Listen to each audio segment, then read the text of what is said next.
આજે વિશ્વ રક્તદાન દિવસ અને ડોક્ટર એસોસિએશન દ્વારા રક્તદાન કેમ્પનું આયોજન કરવામાં આવ્યું હતું। માંગરોળ મુકામે મુરલીધરવાડીમાં વિશ્વ રક્તદાન દિવસ અને Mangrol doctor association, Indian medical association, Mangrol branch, Keshod ACB blood bank, Junagadh blood bank તથા શ્રીરામ બ્લડ બેંક પોરબંદરના સહયોગથી રક્તદાન કેમ્પનું આયોજન કરવામાં આવ્યું હતું। 14મી જૂને વિશ્વ રક્તદાન દિવસ હોય અને મુરલીધરવાડીમાં સુંદર અને ભવ્ય રક્તદાન કેમ્પનું આયોજનથી બ્લડની જરૂરિયાતવાળાઓને આગામી દિવસોમાં મદદ મળી રહેશે। માંગરોળ શહેર તથા તાલુકામાં વર્ષ દરમિયાન વિવિધ રક્તદાન કેમ્પનું સુંદર આયોજન જુદી જુદી સંસ્થાઓ દ્વારા કરવામાં આવતું હશે। રક્તદાન એ મહાદાન છે। રક્તદાન કરવાથી ઇમરજન્સી હોય ત્યારે માનવ જિંદગી બચી જાય છે। આજના રક્તદાન દિવસ પહેલી વખત કરનાર રક્તદાતાઓને પણ અલૌકિક અનુભવ થયો હતો। અહેવાલ વૈશાલી કગરાણા, જૂનાગઢ, માંગરોળ।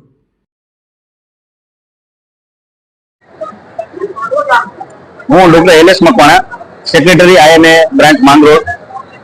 આજનો જે વિશ્વ રક્તદાતા દિવસ તરીકે ઉજવવામાં આવે છે વિશ્વમાં 14મી જૂને, એ અનુસંધાને Mangrol medical association, Indian medical association Mangrol branch ના સહયોગથી અને Keshod ACB blood bank, Junagadh civil હોસ્પિટલની બ્લડ બેંક તથા શ્રીરામ બ્લડ બેંક પોરબંદરના સહયોગથી આજે રક્તદાન કેમ્પનું આયોજન કરવામાં આવેલું હતું।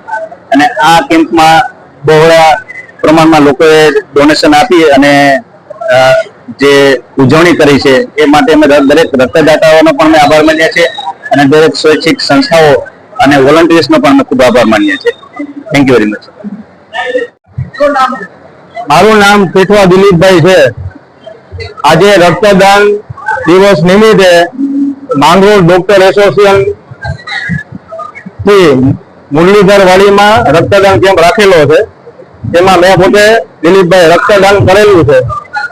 અનુભવ બહુ સારો રહ્યો છે અને બધાએ રક્તદાન કરવું જોઈએ। મેં પહેલી વખત જ કર્યું છે રક્તદાન, અનુભવ બહુ સારો રહ્યો છે। ના, કઈ તકલીફ પડી નથી અને જરૂરિયાતમંદોને રક્ત મળી રહે એના માટે બધાએ રક્તદાન કરવું જોઈએ।